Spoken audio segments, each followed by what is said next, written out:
juga mungkin dataran tinggi, udara yang sejuk, kemudian kultur masyarakat yang bertani atau berkebun, sehingga rawan terjadi kejahatan pidana pencabulan, asusila, dan juga pemerkosaan.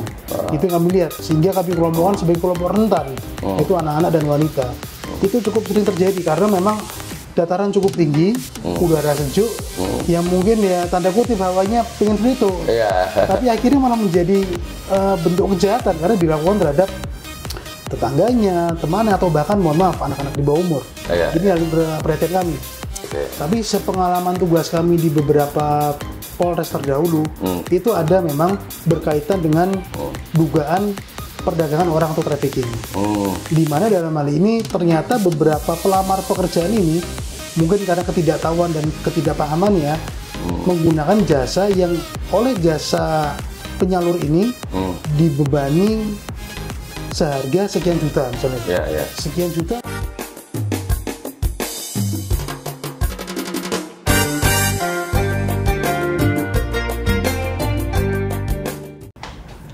Assalamualaikum warahmatullahi wabarakatuh. Pemirsa dimanapun Anda berada, kita tahu bahwa dalam kehidupan bermasyarakat ada hal-hal yang sangat mengganggu ketertiban. Di antaranya adalah penyakit masyarakat atau pekat. Nah, baru-baru ini Polresta Banyuwangi telah menggelar sebuah konferensi pers di mana ternyata banyak sekali keragaman dari tindak pidana yang berupa kriminal di tengah masyarakat. Kebetulan saat ini saya bersama Kasat Reskrim Polresta Banyuwangi. Assalamualaikum. Waalaikumsalam wabarakatuh, Mas Denny. Alhamdulillah, gimana kabar? Alhamdulillah baik. Mas Denny gimana kabar? Alhamdulillah saya juga baik, sehat walafiat. Yang penting kita tuh selalu sehat. Amin. Dalam lindungan Tuhan Yang Maha Esa. Amin. Ya Rabbal Alamin. Mungkin dalam hal ini Pak Kasat bisa mengenalkan diri dulu kepada pemirsa. Nama lengkap itu. Bismillahirrahmanirrahim. Assalamualaikum warahmatullahi wabarakatuh. Salam sejahtera bagi kita semua. Om Swastiastu, Namo Buddhaya, salam kebajikan rahayu. Terima kasih Mas Denny. Oke, nama kami Komang Yogi Arya Wiguna, jabatan selaku Kasat Reskrim Polresta Banyuwangi. Oke, nah pemirsa sekilas tadi sudah menyebutkan nama yang cukup lengkap, Bapak Komang Yogi. Kalau kita bicara nama Komang, kayaknya hubungannya dengan Bali itu. Gimana itu ceritanya itu? Betul. Memang jadi kami ada keturunan Bali dari bapak kami atau ayah kami selaku yang dari Singaraja atau Buleleng. Kebetulan ibu kami dari Jawa Tengah, dari Ambarawa, sehingga nama Komang itu sebagai penanda yaitu anak ketiga. Anak ketiga gitu. Dan itu identik dengan Bali. Nggak bisa dipisahkan sudah. Nggak bisa dipungkiri. Oke, Pak Komang.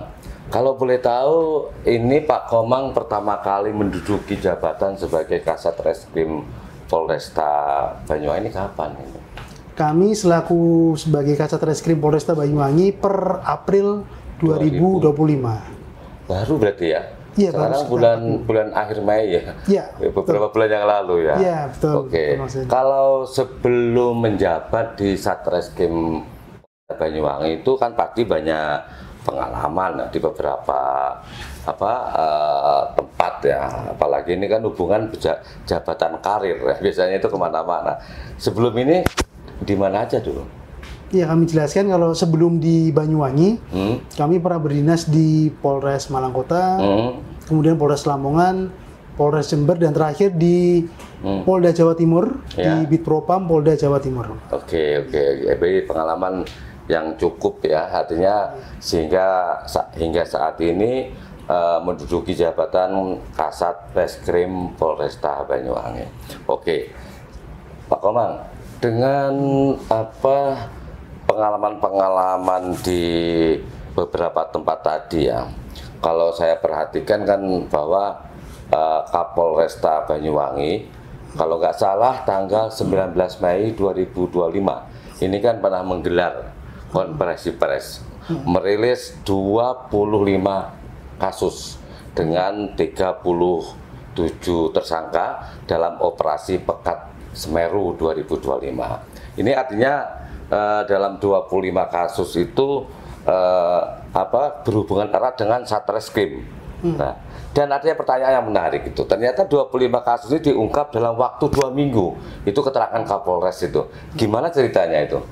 Ya, baik. Jadi kami jelaskan. Berkaitan dengan kegiatan operasi Pekat 2025, itu memang operasi serentak yang diselenggarakan di seluruh wilayah hukum jajaran Polda Jawa Timur.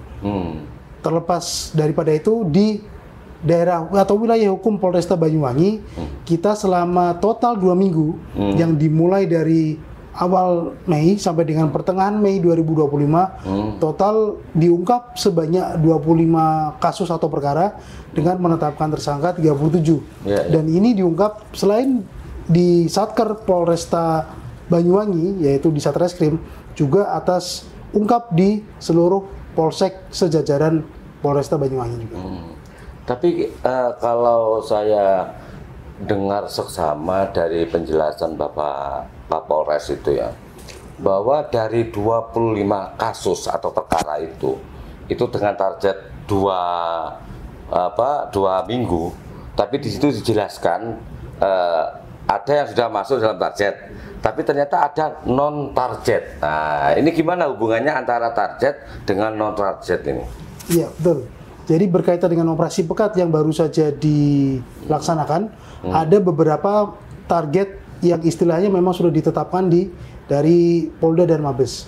Targetnya diantaranya adalah memang kasus-kasus berkaitan dengan premanisme, kemudian street crime atau kejahatan jalanan, kemudian juga beberapa perkara terkait dengan keselamatan jiwa dan harta benda. Ini memang menjadi fokus kami yang berkaitan dengan target yang akhirnya kita ungkap bisa dikatakan cukup masif, ya alhamdulillah, dengan pengungkapan yang cukup beragam. Dan kemudian juga ada non target operasional. Dalam hal ini juga beberapa target yang memang pada saat diselenggarakan operasi ini tiba-tiba muncul kejadian. Muncul kejadian, ada laporan masyarakat, misalnya seperti pengeroyokan. Kemudian kita lakukan visum, pemeriksaan saksi, kita buru pelakunya, dapat kita ungkap, yaitu masuk di non target. Di beberapa aspek ini kita tekankan memang terkait dengan premanisme yang berpotensi untuk menghambat iklim investasi di Kabupaten Banyuwangi. Oke, jadi ini memang antara target dengan non target ini saling berhubungan ya. Non target berarti ditemukan ketika masa target itu sedang berlangsung kan begitu. Oke, Pak Komang, agar kita suasana lebih penyar, kata orang Banyuwangi, orang Jawa, alangkah nikmatnya kita mencicipi kopi dulu ya. Kita ada kopi di sini. Monggo.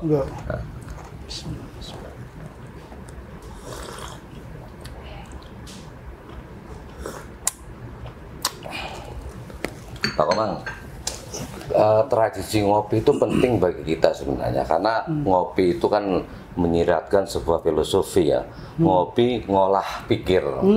Artinya kita sembari bincang-bincang seperti ini, pikiran kita betul-betul diolah dengan rupa kan begitu kan. Oke. Itu di balik ngopi ya salah Oke. Mendalam sekali ya. Iya, itu makanya kita penting ya. Kenapa orang-orang habis ngopi begitu penyar kan gitu. Oke, Pak Komang, kita kembali ke fokus masalah ya. Pak Komang, dari 25 perkara atau kasus itu ya, pasti kan ada yang menonjol di antaranya itu. Kira-kira apa sih yang dikategorikan menonjol dan dianggap paling berbahaya bagi kehidupan di tengah masyarakat?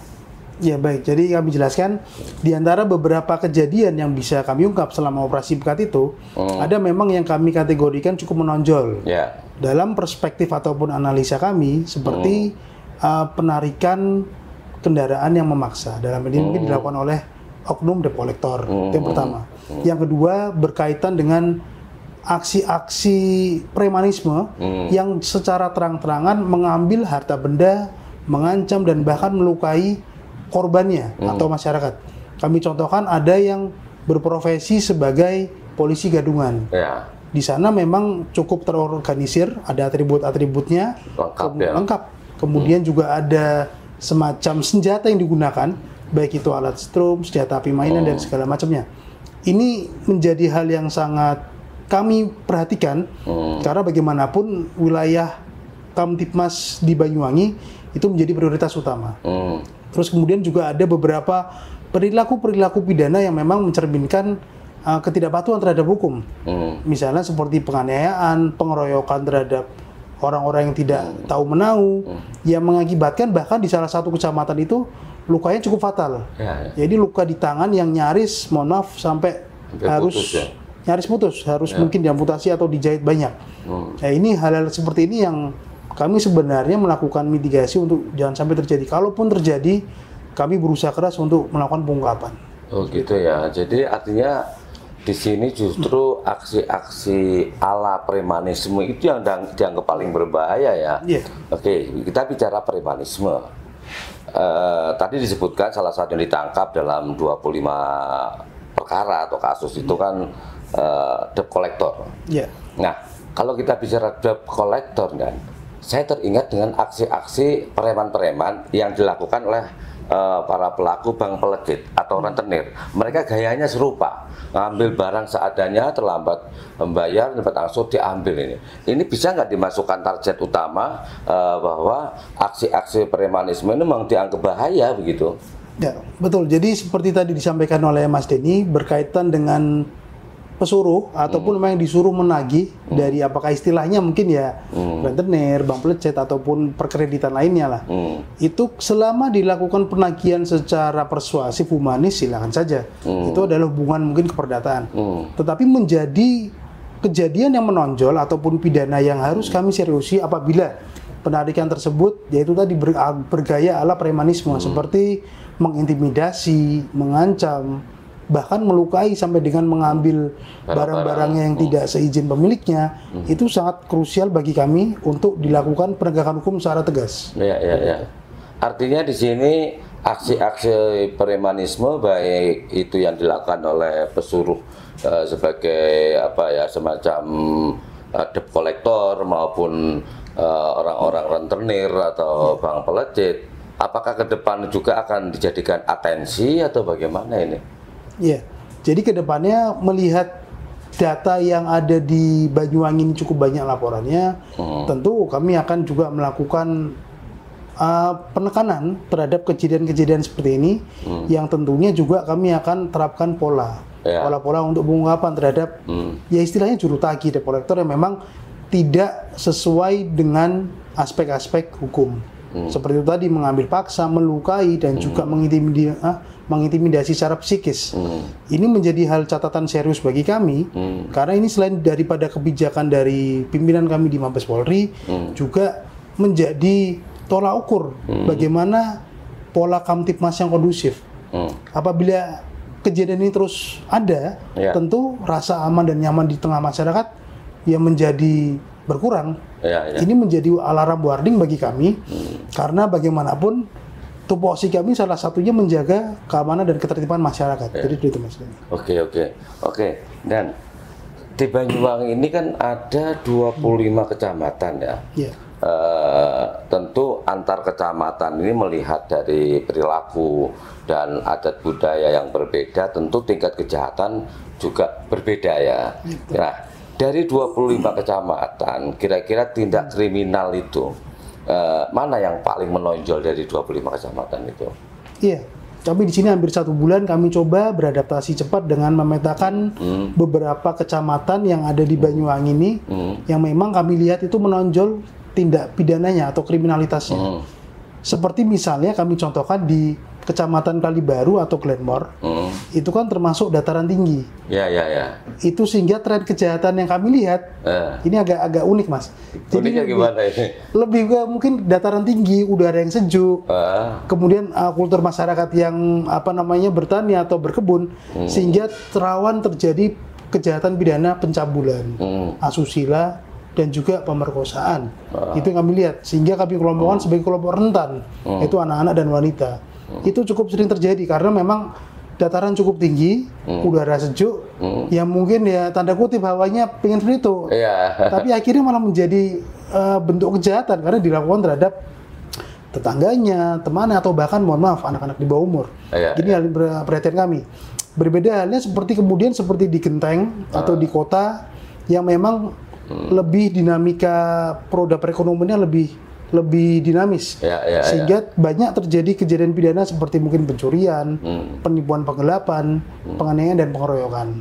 Dan agak sedikit berbeda ketika kita berjalan ke selatan, seperti daerah Tegal Limo ataupun di Muncar, itu tidak pidana memang yang sering terjadi seperti pencurian yang mungkin hewan ternak ataupun pencurian daripada komponen-komponen daripada perahu ataupun kapal yang memang sedang bersandar. Ya bervariasi seperti itu Mas, lebih ke arah di mana kecamatan itu kultur budayanya kita lihat di sana. Begitu, jadi artinya kultur budaya itu mempengaruhi perilaku ya, perilaku kejahatan, perilaku kehidupan kan itu.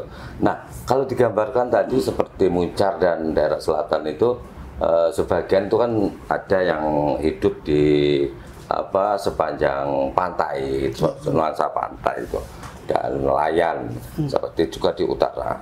Nah, kalau di sepanjang pantai yang hubungannya dengan nelayan, mereka banyak bermata pencaharian kan, cari ikan dan sebagainya kan gitu. Tentu ini kan berpengaruh juga pada kultur ya, pada perilaku. Kira-kira tingkat kejahatannya itu seperti apa kalau di sana? Iya, mungkin kalau kita lihat di daerah selatan memang tingkat kejahatan selain yang bervariasi juga kami lakukan coba pendataan, memang yang cukup banyak terjadi terkait dengan harta benda. Harta benda ini memang pencurian, ada penipuan penggelapan juga. Ada beberapa yang sampai mungkin penganiayaan dan juga pengeroyokan, tetapi memang yang lebih dominan adalah terkait dengan mungkin pencurian ya. Pencuriannya. Ini yang perlu memang diantisipasi karena di daerah selatan itu juga memang banyak selain daripada komunitas nelayan, ada juga beberapa komoditi jenis usaha. Ya, ini yang sering, petani ya. Termasuk petani betul. Ini yang rentan, mungkin peralatan-peralatan yang sering ditinggalkan dalam keadaan malam itu sering dijadikan target sasaran pencurian. Untuk untuk diambil dan dijual, padahal jualnya kan murah itu biasanya itu ya. Betul. Ya. Kalau untuk curanmor sendiri di 25 kecamatan ini mana yang paling rawan untuk curanmor? Ya. Kalau curanmor ini sedikit memang membandingkan agak unik. Kami pernah sebelumnya di Jember ya. Di Jember, kemudian di Banyuwangi ini secara mungkin ex-willnya sama ya, ibaratnya kalau dibilang tapal kuda atau besuki ya. Tetapi kami lihat memang kayak misalnya seperti di Jember itu tingkat pencurian kendaraan bermotor cukup tinggi. Namun di Banyuwangi tetap ada, namun tingkat volumenya tidak sebanyak di Jember. Yang paling sering memang di beberapa kecamatan yang cenderung lebih dinamis perputaran ekonominya, seperti kayak di Genteng ataupun kota. Ini cukup ada, kalau dibilang volumenya juga dinamis di beberapa wilayah tempat pendidikan ataupun juga di beberapa perumahan. Ini yang memang sedang kita lakukan mitigasi juga atau pencegahan dan pengungkapan berkaitan dengan kejadian tersebut. Oke, Dan setelah tadi terurai cukup luas ya, dari perbandingan mulai dari beberapa kecamatan menyangkut perilaku yang dipengaruhi oleh kultur ya. Tentu dalam hal ini Satreskrim sudah berhasil menyimpulkan ya bagaimana nanti target operasi berikutnya ya. Setelah sukses kemarin mengungkap dalam waktu 2 minggu 25 kasus atau perkara. Nah, kira-kira seperti apa rangkaian program target oleh Satreskrim untuk menangani tentu saja di wilayah-wilayah reskrim ya, itu seperti apa kira-kira? Ya, jadi memang selain setelah operasi pekat ini selesai, ada itu kegiatan kami KRYD Mas, kegiatan rutin yang ditingkatkan. Ini pada prinsipnya sama. Kita dari Satreskrim khususnya itu tetap harus melakukan pengungkapan terhadap berbagai macam jenis kejahatan. Selain daripada mungkin premanisme dan tentang berkaitan dengan street crime, kami ada beberapa juga memang hal yang perlu kami sampaikan, perlu untuk kita ungkap. Di antaranya memang beberapa kejahatan yang berkaitan dengan TPPO, tindak pidana perdagangan orang atau trafficking, karena di sini punya batas perairan yang memang bersinggungan dengan beberapa negara ataupun juga provinsi yang lain. Ini sering terjadi karena di Banyuwangi ini banyak pekerja migran atau memang calon-calon TKI atau TKW. Ini kita akan lakukan mitigasi pencegahan pengecekan. Jangan sampai masyarakat Banyuwangi ini yang memang memiliki minat kerja di luar negeri justru malah menjadi korban dari perdagangan orang. Itu kami akan lakukan juga bagaimana pendataan terkait dengan lembaga pelatihan, perizinannya, sehingga nanti masyarakat yang akan bekerja di luar negeri ini jangan menggunakan jalur tikus istilahnya. Jalur gelap. Harus melewati jalur yang resmi, uruslah dokumen yang resmi dan sebagainya. Tapi kalau melihat fenomena di tengah masyarakat ini, seringkali ini orang menjadi calon pekerja TKI atau TKW ini sebagai semacam modus yang kaitannya tadi itu perdagangan orang itu. Jadi seolah-olah ini adalah TKI, pengiriman TKI, padahal hakikinya di baliknya itu kan ada semacam modus penjualan atau perdagangan orang. Pernah nggak menemukan indikasi atau tengarah semacam itu? Ya, karena mungkin kami baru di Banyuwangi, kami lakukan masih sifatnya pendataan. Tapi sepengalaman tugas kami di beberapa Polres terdahulu, itu ada memang berkaitan dengan dugaan perdagangan orang atau trafficking. Di mana dalam hal ini ternyata beberapa pelamar pekerjaan ini mungkin karena ketidaktahuan dan ketidakpahamannya menggunakan jasa yang oleh jasa penyalur ini dibebani seharga sekian juta misalnya. Sekian juta bisa berangkat ke misalnya Taiwan, Hong Kong atau ke Malaysia. Tetapi setelah dibayar justru tidak diberangkatkan. Kemudian diberangkatkan tetapi ternyata gajinya ditahan separuh atau lebih, atau bahkan di sana tidak disalurkan di pekerjaan yang dia minati, misalnya sebagai ART ataupun sebagai pegawai harian suatu kantor. Tetapi faktanya justru malah dipekerjakan di misalnya kayak kebun sawit, atau di pekerja kasar yang memang justru dia tidak memiliki kemampuan kompetensi di sana. Ini menjadi hal yang sangat ironis dan justru malah kita khawatirkan menjadi korban dari sindikat perdagangan orang. Oke. Baik, dan untuk mengungkap dari beberapa indikasi perbuatan tindak pidana tersebut, dan tentu masyarakat kan juga pengen tahu ya cara untuk melaporkan pergerakan itu ya. Kalau Pak Kapolresta itu kan sudah buka yang namanya Wadul Kapolresta. Nah, kira-kira selain itu ada nggak jalur-jalur yang bisa dilalui oleh masyarakat ketika menemukan adanya tengarah atau indikasi tentang perbuatan tindak pidana tersebut untuk melapor percepat sehingga bisa langsung ditangani itu, Dan? Ya, baik. Jadi untuk saluran penginformasian, pelaporan, pengaduan masyarakat, apabila memang mengetahui hal-hal ataupun kejadian pidana tersebut, baik itu sebagai saksi, korban atau pelapor, itu selain daripada Pak Kapolresta ini membuat inovasi Wadul Kapolres, yang nomornya mungkin masyarakat sudah mengetahui melalui platform media sosial, ada juga call center hotline yang resmi di 110. Yang bebas pulsa itu ya? Iya, yang bebas pulsa itu memang langsung nanti setiap harinya selama 24 jam ada operator yang mana nanti ketika memang menghubungi bisa langsung disalurkan ke piket pada saat itu. Terlepas melalui hotline ataupun juga kami dari Satreskrim juga ada akun media sosial di Instagram, itu bisa juga langsung di direct message, itu bisa juga. Sehingga kemudahan sarana pelaporan ke masyarakat itu bisa terakses cepat.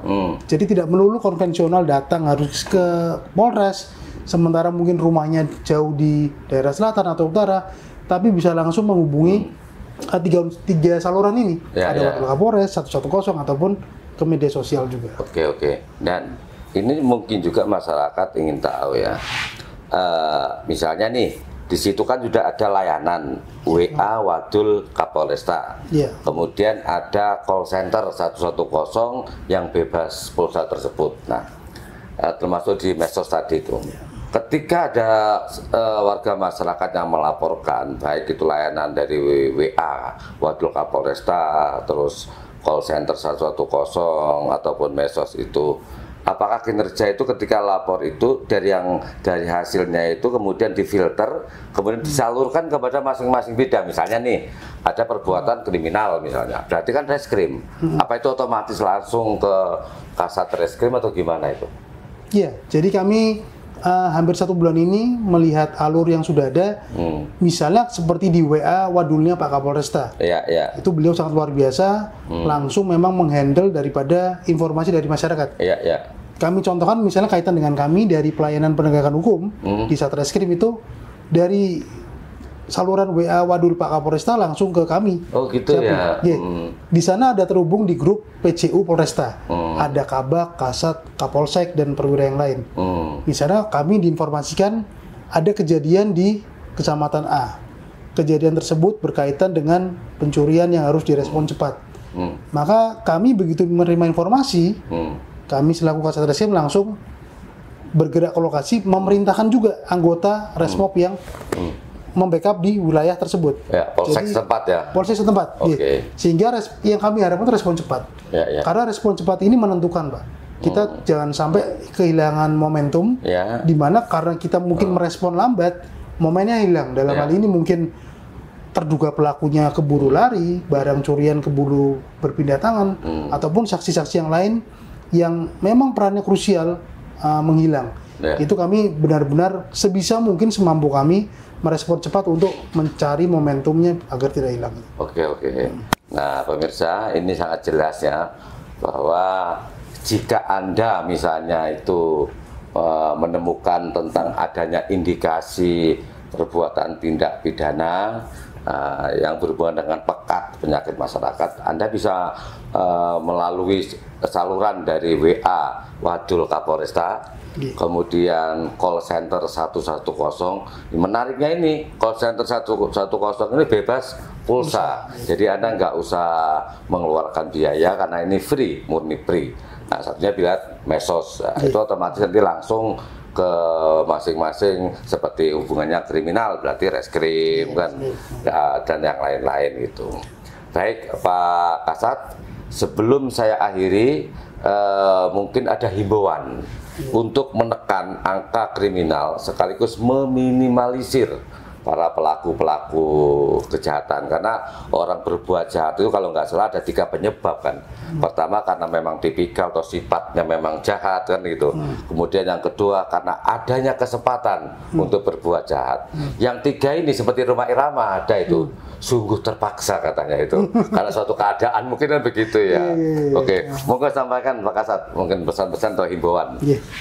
Baik, jadi kami selaku Kasat Reskrim Polresta Banyuwangi dalam hal ini mengajak masyarakat Banyuwangi untuk terhindar dari kejadian-kejadian pidana, baik itu sebagai korban ataupun sebagai pelaku. Memang tadi disampaikan Mas Denny, adanya niat dan kesempatan maka terjadilah kejahatan. Namun alangkah lebih baiknya memang sebisa mungkin dicegah melalui pendekatan-pendekatan yang komprehensif. Misalnya seperti di Banyuwangi ini cukup marak skema penipuan segitiga. Hati-hati, jangan tergiur dengan misalnya harga barang-barang yang murah, seperti kendaraan bermotor, handphone, perhiasan, segala macamnya. Waspadai, tolong dicek kembali bagaimana profil penjualnya, ketersediaan barangnya. Jangan tergiur dengan harga barang murah, kemudian langsung transfer.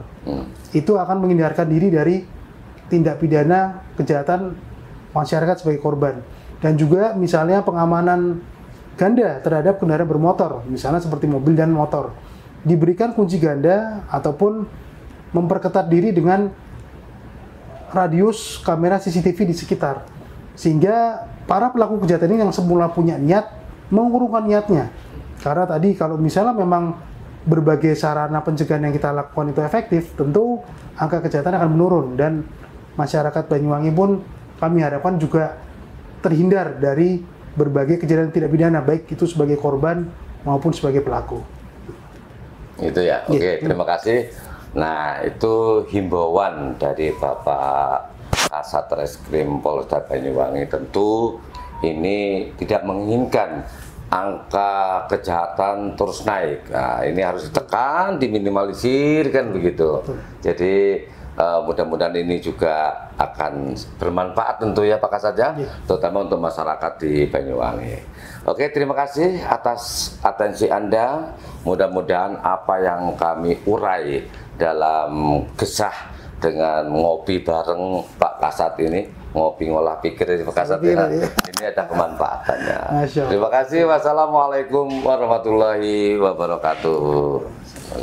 Terima kasih Pak Kasat. Kita sisa Makasih, kopinya kita minum lagi Oh Pak iya, Kasat. ayo kita. Ya di biar sini, semakin penyar ini. Katanya ngolah pikir katanya. Olah pikir bahasanya itu.